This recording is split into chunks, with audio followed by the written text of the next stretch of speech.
Hello everyone, नमस्ते। आज की वीडियो काफ़ी ज़्यादा खास होने वाली है क्योंकि आज मुझे आया है एक बहुत बड़े केक का ऑर्डर, मतलब 5 किलो के केक का ऑर्डर। 10 पाउंड आप समझ सकते हो।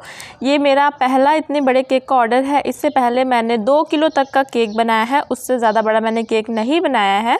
तो आज सारी चीज़ें मैं आप सबके साथ शेयर करने वाली हूँ कि इसको मैंने कैसे हैंडल किया, क्या किया, कैसे किया, सारा कुछ। तो सबसे पहले तो मैं बताऊँ कि ये ऑर्डर मुझे मिला है, मेरी फैमिली से ही मिला है। तो 10 पाउंड का केक का ऑर्डर था। उन्होंने बोला कि 10 पाउंड का केक का ऑर्डर चाहिए, मतलब केक चाहिए, तो कितने में होगा। मैंने झटके में बता दिया कि अरे इतने में होगा। उन्होंने बोला बन जाएगा, मैंने बोला हाँ बन जाएगा। बट फिर मुझे ध्यान आया कि अरे मेरे पास इतने बड़े केक को बनाने के लिए सामान ही नहीं है, मतलब मेरे पास बड़ा सा बेस बोर्ड नहीं है, बड़ा सा बॉक्स नहीं है। मैं कैसे बनाऊंगी, इसको कैसे हैंडल करूंगी। और मेरे पास सिर्फ 10 इंच का ही बोर्ड था, मतलब 10 इंच से ज़्यादा बड़ा मेरे पास बोर्ड भी नहीं था।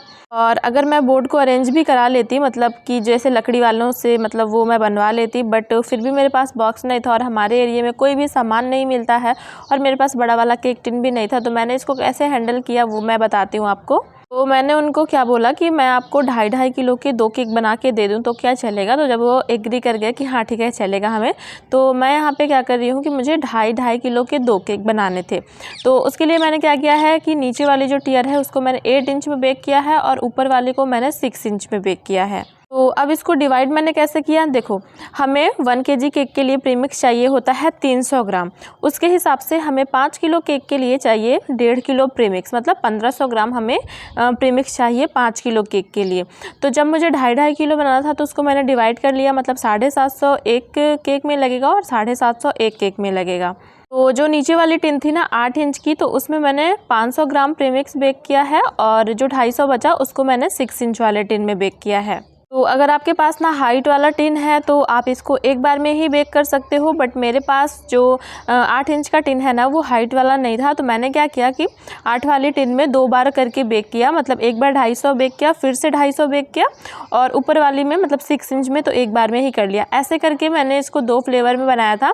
तो एक बार मैंने चॉकलेट की प्रिपरेशन की, फिर दोबारा मैंने ये बटर स्कॉच बनाया था, दोबारा मैंने बटर स्कॉच वाले की प्रिपरेशन की। तो इसी तरीके से आपको करना है जब भी आपको बड़े केक का ऑर्डर आए। अगर आपको मतलब 2.5 किलो तक के केक का ऑर्डर आया तो आप इसी तरीके से टिन सेलेक्ट करिए। नीचे वाला मैंने 8 इंच ही लिया था, यहाँ पे मैंने 2 बारी बेक किया। आई होप आपको समझ में आ गया होगा। 250 एक बार बेक किया, 250 एक बार बेक किया, तो ये 500 ग्राम हो गया और ऊपर वाले में मैंने 250 बेक किया। तो टोटल मिला के 750 ग्राम प्रीमिक्स हमें चाहिए होता है 2.5 किलो के केक के लिए। और इसको मैंने कटिंग कैसे किया कि जो नीचे वाली टियर्स थी ना 8 इंच को, जिसमें मैंने बेक किया था, तो उन दोनों को मैंने 2-2 लेयर्स में कट किया। तो इस तरीके से 4 लेयर मैंने नीचे वाले टियर की रखी और जो मैंने 6 इंच में बेक किया था उसको भी मैंने 4 लेयर्स में ही कट करके रखा, मतलब ताकि जो हाइट है ना वो प्रॉपर आए, कम ज़्यादा ना हो। इसीलिए मैंने 4 लेयर्स में ऊपर वाले को कट किया और 4 लेयर्स में नीचे वालों को कट किया, मतलब एक में 2 लेयर। और जब भी हम बड़ा केक बनाते हैं ना, मतलब अगर आप 2 किलो से ज़्यादा बड़ा केक बना रहे हो, 2 किलो तक का जो केक है वो तो एक बोर्ड में चल जाता है काम उसका, मतलब चल जाता है आराम से। बट अगर 2 किलो से ज़्यादा का केक है, जैसे मेरे पास सिर्फ 10 इंच का ही बोर्ड था और मैंने 8 इंच में बेकिंग किया था, तो 2 इंच हमें बड़ा साइज़ रखना होता है, कम से कम 2 इंच। अगर मेरे पास बड़ा बोर्ड होता तो मैं 12 इंच का या 14 इंच का यूज़ कर लेती, बट मेरे पास बॉक्सेस अवेलेबल नहीं थे, इसी वजह से मैंने यूज़ नहीं किया। तो यहाँ पे मैंने ड्रम बोर्ड कैसे बनाया वो मैं आपको बता देती हूँ। तो ये जो प्लाई वाले बोर्ड होते हैं ना वही थे मेरे पास 10-10 इंच के। तो मैंने क्या किया कि दो बोर्ड को एक में जोड़ दिया। आपको फेविकोल से जोड़ना है, क्योंकि जोड़ने में भी ना मैं बहुत परेशान हो गई थी। मुझे लगा फेविक्विक से जुड़ जाएगा, बट वो नहीं हुआ। तो आपको फेविकोल से जोड़ना है, बहुत अच्छे से जुड़ जाता है फेविकोल से। तो आप 2 बोर्ड को एक साथ जोड़ दोगे, वो काफ़ी ज़्यादा स्टेबल हो जाता है, मतलब उसमें आप 2.5-3 किलो तक का आराम से केक बना सकते हो। 10 इंच वाला बोर्ड की मैं बात कर रही हूँ। अगर आपके पास मतलब ड्रम बोर्ड नहीं है, ठीक है, तो आप जो नॉर्मल बोर्ड है जिसपे अगर आप केक बना रहे हो, मान लो 12 इंच का भी है, तो आप क्या करो 2 बोर्ड को एक साथ जोड़ दो, तो वो काफ़ी ज़्यादा स्टेबल हो जाता है, मतलब वेट ना वो सह सकता है। तो आप ऐसे ही 2 बोर्ड को आपस में जोड़ के चाहो तो वो उसमें टेप से उसको कवर कर सकते हो, मतलब किनारा उसका, ताकि वो देखने में भी थोड़ा अच्छा लुक लगे, या फिर आप ऐसे भी छोड़ सकते हो। मैंने कोई टेप वगैरह नहीं लगाया था। तो इस तरीके से मैंने इसकी प्रिपरेशन की और मैंने जो पूरी बेकिंग की है ना उसको मैंने गैस पे ही बेक किया। मेरे पास सिर्फ 6 इंच का एक टिन है और 8 इंच का भी मेरे पास सिर्फ और सिर्फ एक ही टिन है। तो इसको मैंने ना 6 राउंड में बेक किया है। मतलब 3 राउंड में मैंने 1-2.5 किलो का किया और 3 राउंड में मैंने फिर एक वो बटर स्कॉच वाला किया।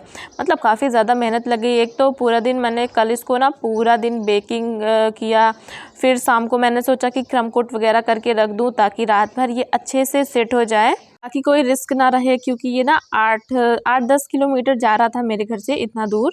तो पूरा रात में लगभग 12:30 बजे तक मैंने इसकी क्रम कोटिंग की थी, फिलिंग की थी क्रम कोटिंग। तो एक जो चॉकलेट केक था ना, देखो चॉकलेट केक तो वैसे भी स्टेबल रहता है क्योंकि इसमें गनाश आती है, और जब भी ऐसे बड़े केक का ऑर्डर है ना तो आप चॉकलेट केक में बनाओगे तो वो बहुत कम रिस्की हो जाता है। मतलब गिरने उड़ने का उसमें डर नहीं होता क्योंकि चॉकलेट ना स्टेबल करती है क्रीम को। तो एक तो कोई दिक्कत ही नहीं थी, मैंने चॉकलेट वाला बनाया था और दूसरे वाला भी मैंने बटर स्कॉच बनाया था, बट मैंने रात भर के लिए इसको सेट किया था। मतलब पूरी रात ये फ्रिज में रखा था मैंने क्रम कोट करके। इसकी जो डिज़ाइन की भी मैं वीडियो लाऊंगी कल, और दोनों केक की जो डिज़ाइन की वीडियो है ना वो बारी बारी करके मैं आप सबके साथ शेयर करूँगी। क्योंकि अगर आपको भी इतने बड़े केक का ऑर्डर आ जाए ना तो ऑर्डर नहीं छोड़ना है, कुछ ना कुछ ऐसे जुगाड़ लगाते रहना। जैसे मेरे पास भी बोर्ड नहीं था बट मैंने अपना DIY करके ना ड्रम बोर्ड बनाया, और ये ड्रम बोर्ड काफ़ी, मतलब ये ड्रम बोर्ड तो नहीं बोल सकते बट ये जो बोर्ड है ना ये काफ़ी ज़्यादा स्टेबल था। मतलब इतना स्टेबल था कि ये नहीं लग रहा था कि हमारा जो केक है ना वो झुकेगा या कुछ भी होगा, गिरेगा पड़ेगा, ऐसा कुछ नहीं लग रहा था। तो आप भी इस तरीके से कर सकते हो। और हो सके तो आप जब बड़े केक का ऑर्डर लो ना तो चॉकलेट फ्लेवर में ही उसको बनाने का ट्राई करो, क्योंकि चॉकलेट केक आप बनाओगे ना तो वो बहुत ज़्यादा स्टेबल होता है और उसका गिरने पड़ने का डर भी नहीं होगा। वैसे भी अब गर्मियाँ आ रही हैं तो क्रीम ना और भी ज़्यादा मेल्ट होने लगती है।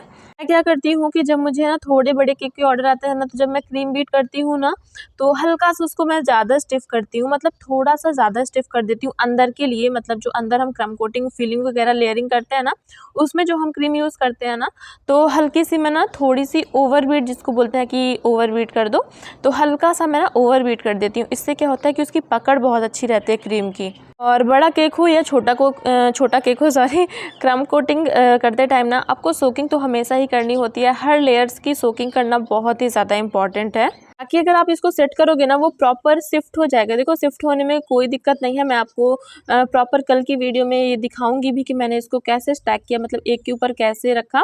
और बहुत लोग क्या होते हैं ना कि बहुत ज़्यादा डॉवल्स डाल देते हैं, तो मैं कल की वीडियो में सारी चीज़ें आपको दिखाने वाली हूँ प्रॉपर कि मैंने कैसे इसको डेकोरेट किया, कैसे शिफ्ट किया, क्या कैसी मैंने इसकी डिज़ाइन चूज़ की। क्योंकि देखो जब सामने से रेफरेंस नहीं आई होती ना तो हम अपने मन से ऐसे कुछ भी तो नहीं बना सकते, इसीलिए मैंने सिंपल सी डेकोरेशन इसके लिए चूज़ की थी।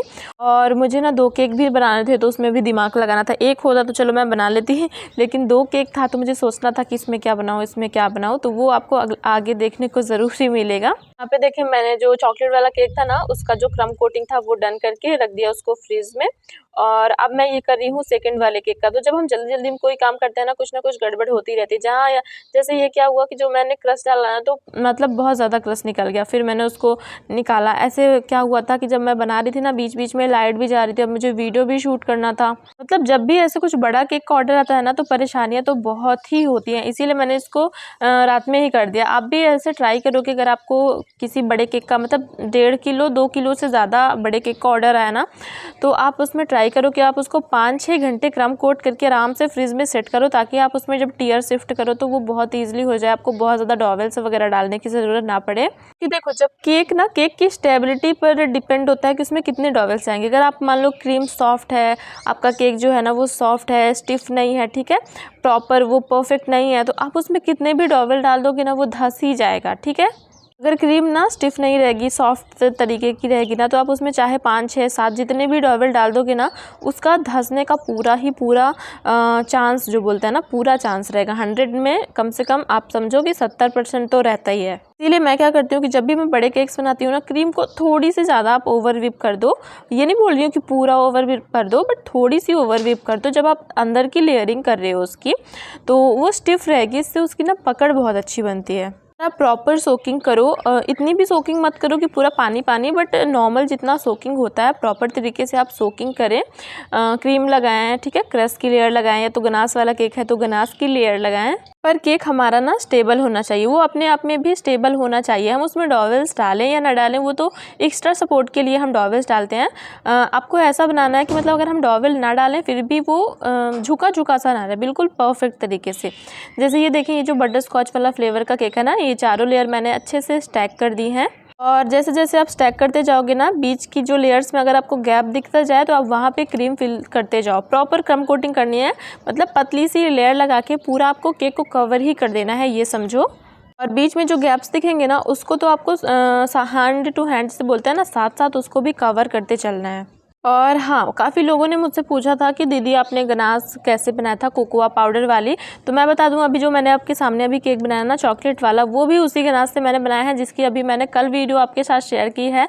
सो अगर आपने वो वीडियो नहीं देखी ना तो प्लीज़ जाके उसको देखो, क्योंकि वो बहुत ही ज़्यादा इंपॉर्टेंट वीडियो है। आप सब उसको बिल्कुल भी मिस मत करना। ये देखो, हमने अपने चारों लेयर की क्रम कोटिंग डन करके उसको रख दिया है फ्रिज में, और ये रात भर फ्रिज में था और बिल्कुल अच्छे से सेट हो गया था। तो अब इस केक की डेकोरेशन हम करेंगे कल की वीडियो में, तो उसको भी ज़रूर देखिएगा।